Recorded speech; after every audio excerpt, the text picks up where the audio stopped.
1, 2, 3, 4. And just count for me.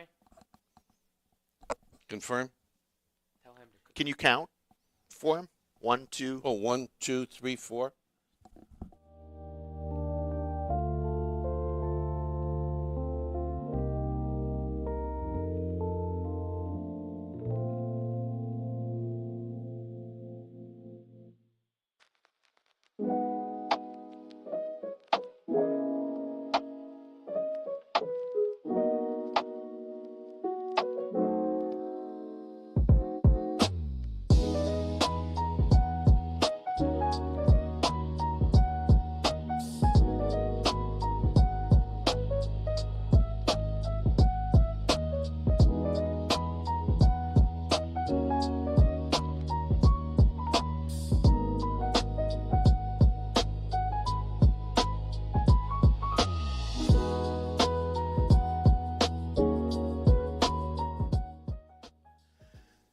Good morning, Calumet Region. I am Brian Lowry, the Director of Grants and External Affairs at Calumet College of St. Joseph with the CCSJ Today Show. Joining me today is Mayor Steve Spebar of Whiting, Indiana. Mayor Steve, how are you doing this morning? Pretty good, Brian. Happy to be here. Excellent. Thanks for having me. You are very welcome. So, for those who aren't familiar with you, why don't you tell us a little bit about yourself? Sure. I'm Mayor Steve Spebar, Mayor of the City of Whiting. I've been mayor a little over 5 years. Born and raised region rat from Whiting, Robertsdale, and proud of our city, and we do everything we can to make it better. All right. I think if you lift up your mic a little bit there, that's great. So you're born and raised a region rat from Whiting, Robertsdale. So as you have taken on the leadership of Whiting over the past 5 years, what would you say makes Whiting a great place to be?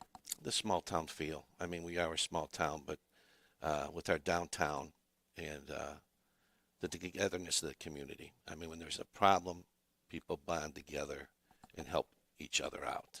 I mean, so we're 15 minutes from Chicago, but we have that small town feel. Yeah, that's part of the reason I love it, that sense of community and all of the assets there that make it really a wonderful place to be. That sense of community obviously is a huge part of what the college has been engaged in lately. So a year ago, we were awarded a $15 million Lilly grant to steward those dollars to help blur the line between campus and community and campus. There have been a couple of very physical things that have grown out of that. The first one is the Whiting High School football field. So that was greatly in need of returfing, and we partnered with the school to returf that on a 50-50 match, upgraded some sound, those kinds of things. And we have our homecoming game tomorrow night at 5, by the way, so Nice. We can talk more about that in a little bit. But what are some other ways that you're seeing that Lilly Grant build the community? Well, Brian, as you well know, and you were modest enough not to bring up, the college was very generous, and we're in the process of field turfing Oil City Stadium. Same thing, 50-50 partnership, City of Whiting and Cal College. That'll make the field more available, probably for more entities to use, and also save on maintenance costs greatly in the coming years. So I remember when we had the conversation about you wanted to participate with the surrounding communities, I asked if you guys could look, if the grant was successful, if the college would consider partnering with us on the field, and here we are. I'm very excited. Do you have a timeline as to when that's going to be complete? We're looking that by the week of October 27th, it should be wrapped up. And we're trying to squeeze 2 projects into one, and hopefully the stars align. We've been patiently waiting about 3 years for permission for the railroad. For those of you that are familiar with Oil City Stadium, that road on the first base side is not city property. It's railroad property. The city rents that actually to use it. And we're in the process. I want to get that property spruced up, so we're going to pave it. So hopefully the stars align, the turf will be installed, and the road will be paved by the time the weather changes. So that's railroad property. When's the last time a train rolled down those tracks? Well, that spur that Brian's referring to also passes my house, which is a couple blocks away, and I think on an average 1 or 2 a year. Okay. But So- naturally, when we do the project, we have to hire flagmen or something, like it's a busy piece of track. Okay. So it's still an active. Yeah, occasionally. It's still an active rail line. That's Yes. wonderful. So the city, obviously the college benefits from returfing Oil City Stadium. It's a wonderful facility. Mhm. I mean, it really is an amazing, relatively new athletic complex there. We benefit from that clearly. Our baseball team plays out there. And so we'll be able to get onto the field a little bit earlier each year to avoid when it rains. In the past, it would just pool on that grass. Now it'll drain quickly. The high school benefits, and so it sounds like the city benefits as well by raising some income and reducing expenses. So it's so that's a great economic development kind of a thing. And also, Brian, with the field being more user-friendly, and I think we could talk to more entities and bring events in, games in from out of town, that potentially if they're there for the bulk of the day or all day, they can patronize the business district. Like we have a lot of out-of-town tournaments there currently, and those people that are there for quite a stretch, you see ball players in uniforms up and down on 119th on the weekends between games getting something to eat. Yeah, that's with fantastic. their families. And no doubt they too are attracted by the charm of downtown Whiting. They seem to be, yes. How do you see that stadium fitting into the larger vision of redevelopment in that area? Well, once the upgrade's done, I mean, there's other possibilities that could be looked at as far as use of the field. And the more the field's used and the more activity at the field, I believe the whole neighborhood gets looked at differently. Okay. And the more eyes we can put on that neighborhood currently, the better. Okay. Yeah, great. For development. Yeah, there's some projects in the work, no doubt, and some open land there that is really wonderful. One of the things that we are trying to do to blur the lines between college and community is not only get the college out into the community more, and there are lots of ways we've been doing that. So our orientation this year included a group of students touring 119th and visiting some of the businesses, some of the areas on 119th that they now can learn to appreciate and go visit more. But it also involves bringing the community on campus, and so we had the senior group Yes, on Wednesday, which was just an absolute delight. Do you want to talk a little bit about the Whiting Senior Group and what they do? After you finish, Brian.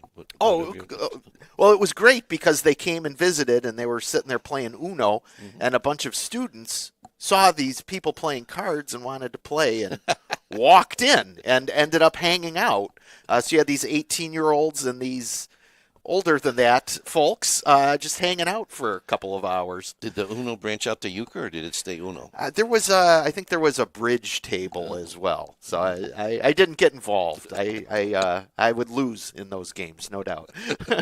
But what is the Whiting Senior Group, and how is that a bridge as well? We when I became mayor, we established the program for seniors at the Mascot Hall of Fame. Karen Anastevich did a great job establishing it, and now that the mascot's been sold, we have it upstairs at City Hall, and you guys were very kind to host it yesterday, the location. But it's a gathering place for seniors on Wednesday to come and interact, just socialize. There's projects that we do. They could be making a craft item or playing cards or doing chair exercises. Karen has them on field trips, to see a show or etc. There's a lot of activities.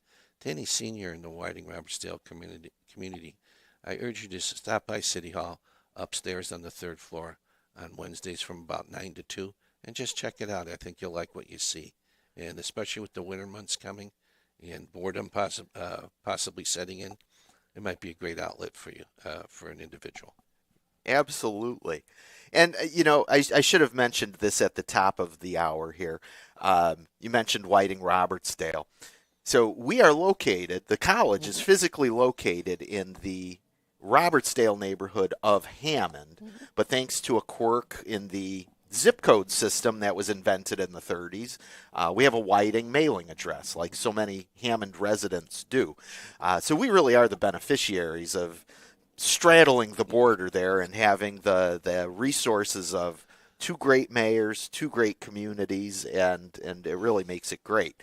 And that Whiting Robertsdale tag also ties in with another group that's been meeting at the college regularly now, which is the Whiting Robertsdale Historical Society. So they've got their monthly meeting coming up, I think, on Thursday. Okay. Thursday evening, and and you've helped them really reestablish some roots and some area in town. Would you like to talk about that? Sure. And first of all, my thanks to the college for allowing the Historical Society to meet there. Oh, it's a joy. That's great. I love it. Beautiful. We've done some major renovations. I'll tell the whole story the best I can and condense it. Mayor Staher bought a property. The Historical Society was located in a property that the city owned. Mayor Staher bought a property, a little bit bigger property. We're talking the same block of 119th where the Vietnam Memorial's at. Between White Oak and Schrog.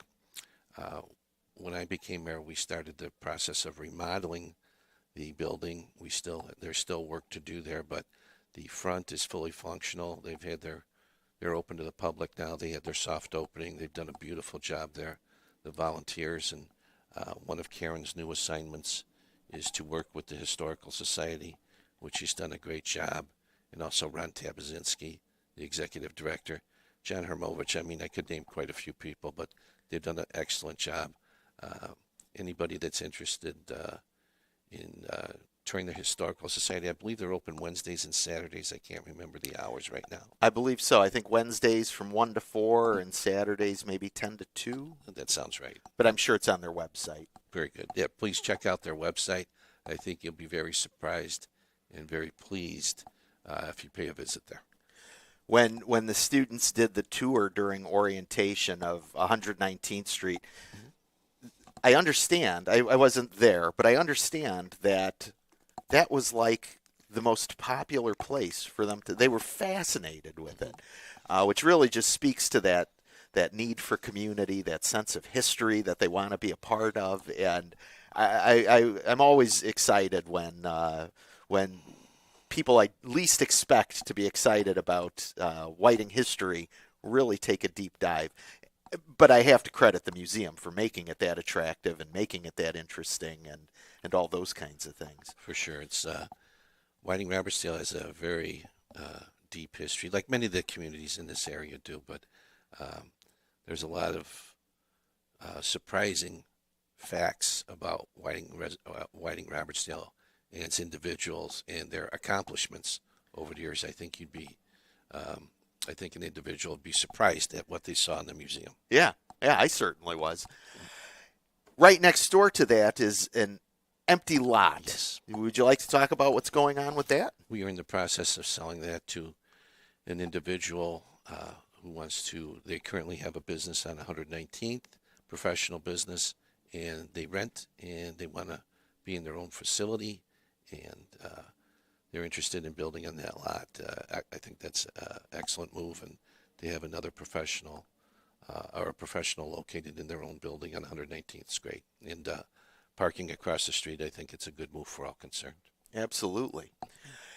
Any other economic development projects you would like to talk about? We have the laundromat officially opened a couple weeks ago. That's located, I'll call it right across from Pennsylvania Avenue. We just paved that parking lot. We have the laundromat on one side of the parking lot and Tom Vavrick's Architects on the other side. But we had to tour the place a couple weeks ago, grand soft opening. Very nice. I was very impressed, and I wish him the best of luck. We will be, the developer will be building in the spring those townhomes on White Oak Avenue, across from the IC Grotto and Shrog Mansion. Looking forward to that, and we keep plugging away on marketing our other residential and commercial properties.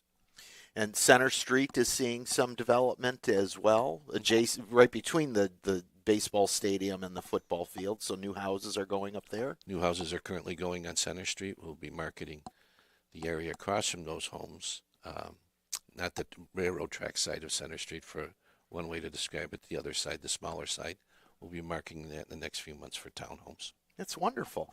So those are some economic development projects. What kind of community development projects or activities or events are happening? Well, we always have our staples, Brian, as you know, our Halloween parade. What are you dressing up as this year? It's a secret. I'm just trying to encourage as many people come and be surprised, so I can't divulge at this point. And while I'm at it, I'm going to try and ask the clerk treasurer and the city attorney to join me, but I don't know if I'll be successful. But after that, before you know it, it'll be the Christmas parade. Okay. And what dates are those? Do you know offhand? The Halloween parade is this Saturday, October 25th. We line up in the building next to City Hall at noon, and the parade starts at 12:30. Okay. The Christmas parade is the first Friday in December, which I believe, I don't want to say, I can't remember the date, but it's the first Friday. It's always the first Friday in December, and that parade's at 7 o'clock. Okay. And it runs from Stanton Avenue all the way to Front Street. Wonderful. And it sounds like as the outdoor activities tend to die down in the colder months, I'm sure there will be some indoor activities coming up. I imagine the symphony will be playing for Christmas at Yes. St. John, those kinds of things. I know there was some talk about a toy drive happening at Sacred Heart in conjunction with some CCSJ students that were doing a class project, so we can keep our eyes peeled for any news on that and how that's shaping up. That would be great. That's a big thing. And then, of course, once spring rolls around, you mentioned it looks like farmers market will be. We're going to be bringing back our farmers market. The way it looks now, it'll probably be during the week, and we're thinking about moving the location to Sheridan Plaza. There's multiple reasons why we'll probably stay away from Saturdays, i.e. Competition from other communities. And as far as being able to get a farmer or farmers there during the week looks like our best bet. We're going to talk to our farmer we've dealt with for years as far as flowers and previously vegetables.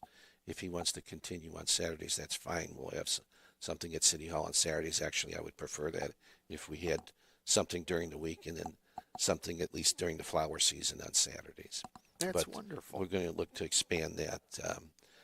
We will be, we'll start the project this fall, but there's going to be a beautification in front of City Hall. We've got some shrubbery and greenery there that needs to be replaced. Our goal is to remove it this fall and redo and plant. We'll plant with flowers next year. We'll plant flowers and kind of give it a different look and hopefully a little nicer look. Oh, that's wonderful. There's going to be other areas in the city we're going to do the same, but I've been talking about that for a couple of years at City Hall, and as you know, Brian, my memory fails me all the time, so I forget. I always tell Brian if you smell wood burning, that just means I'm thinking. But we're ready to do it next year, and I want to get that done. Beautification. That's awesome. That's fantastic. And there are really a lot of changes kind of on that stretch of 119th and around the corner. The school's been undergoing some exterior maintenance, cleanup recently. And obviously education is near and dear to my heart and my family's heart. My beloved bride teaches right next door to City Hall, teaches first grade there. And the city and the school city have a long history of partnership together, building that sense of community, recognizing the importance of both. Would you like to talk about some ways that the city has partnered with the school recently? Yeah, and for many years, the city's helped pay for the school resource officer. Currently, we're helping to pay for counselors and the psychologists. Going forward, I know we've committed to the counselor again for next year. With conversations with Superintendent Verda, as the city's facing financial lean times going forward because of state legislation. Yeah. I don't want to get into the gory details here on the show. Like we could talk for 2 hours, but the school's facing the same thing, and the school will be coming out to the public with their needs, and basically because they do have financial resources right now or reserves. In the coming years, if legislation does not change, that'll be drained, and they'll be running a deficit. So I look for the school at some point to have a referendum next year. I supported the last referendum. That was defeated. I'll support this one too. It's all about the future of the school. If you don't have a good school system, it definitely has an effect on the city itself. Sure, sure. And I mean, I think it really speaks to that notion of community, right? So the college, too, has recently been financially impacted by decisions at levels higher than the local municipalities. So we had some Department of Education grants that were awarded and were expected to last for 5 years. But in the current environment, the Department of Education pulled those back, and that has an impact on us as a whole, but particularly individuals that get hurt in a decision like that. Sure. And to me, the only way to get through these challenging times is because of that strong sense of community. So I think Whiting is particularly well positioned to pull together and make sure we all weather the storm together as best we can. Sure. Do you have any other insight, or how do you manage these kinds of things? Well, I'd like to touch again on the school. I don't think the issues have changed much from the first referendum, probably accelerated even, with legislation that happened between the first referendum and what could be a second referendum. But the school needs to, I think, do a better job than they did in the first referendum of laying out the facts to the general public. Okay. Just hard numbers. Okay, we can cut, we can do this, but here's what we're facing. And it's not pretty.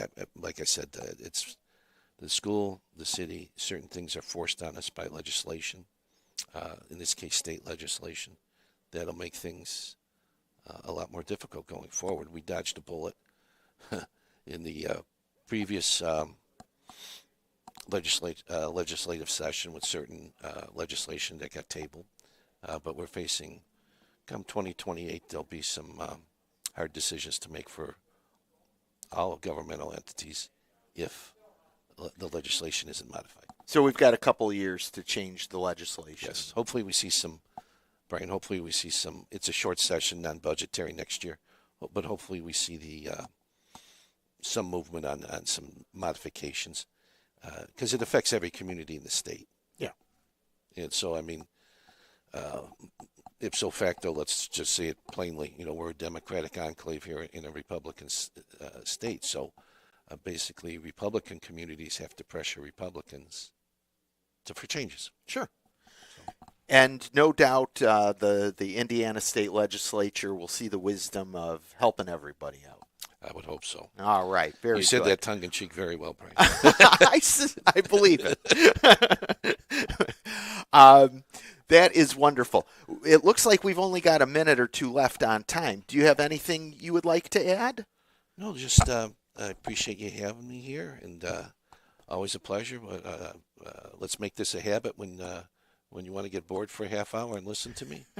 And the college is a huge asset for the city, and yourself, Dr. Amy, have done a fantastic job, and I appreciate your efforts. Thank you. It's easy to do when we have great mayors in the area that are wonderful to work with. Thank you. Thank you, Mayor Steve.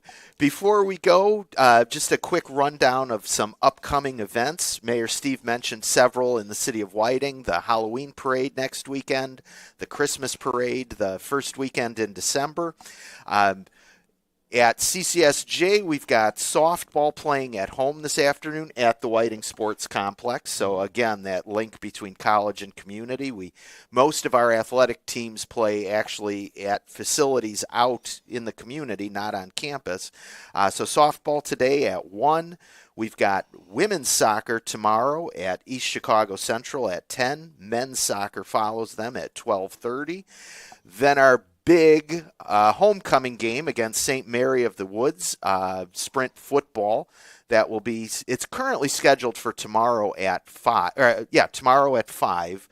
There've been some hiccups with high school referees lately, though, where timing that has been a challenge. So we've had to push. Our first game got pushed a couple hours later. But please come out to the Ray Galvin Field at Whiting High School to watch our sprint football team take on St. Mary of the Woods on Monday, and this is open to the public. We have Mass every Monday at 11:30 at the Gaspar Chapel there on campus. So if you are so inclined, please come join us. Also that day, on Monday, we have the opening reception for Remember Me by Juan Carlos Rodriguez, which will be in one of our art gallery areas on the first floor. It's a Day of the Dead installation. Yes. And if anybody's ever seen the work of Juan Carlos Rodriguez, it is really top-notch stuff. He is a fantastic artist, and I'm looking very forward to this celebration. That'll run from 11:30 to 1. On Tuesday, which is the Feast of St. Gaspar del Bufalo, the founder of the Precious Blood, who is the missionary order that sponsors Calumet College, that will be the feast day, and we'll be hosting a networking event for the Indiana Film Network Northwest Indiana chapter. That will be in the Bernard Gallery at 5:30, and that runs till 8. And then next Thursday, the 23rd, the Whiting Robertsdale Historical Society will have their monthly meeting in room 200 at the college. That will be at 5:30 p.m. The guest speaker that evening will be terrible. He'll be talking about the history of the college. Oh my God! And he'll be looking an awful lot like me. That's a rough crowd. It's terrible. That's terrible. I don't know why I'm talking to the Historical Society, who knows far much more about this than I ever could. But they were gracious enough to invite me. Finally, next Saturday, the 25th, our final home football game at 5 p.m., we will be playing Bellarmine. And I have to point out, knock on wood, we are undefeated. Excellent. And champions 2 years in a row, racing for a third. So with that, I believe we're wrapped up. And as much as we love to serve the community, the real heroes of community service are coming in with the Veterans Show, following us. So thank you all very much. Have a wonderful week.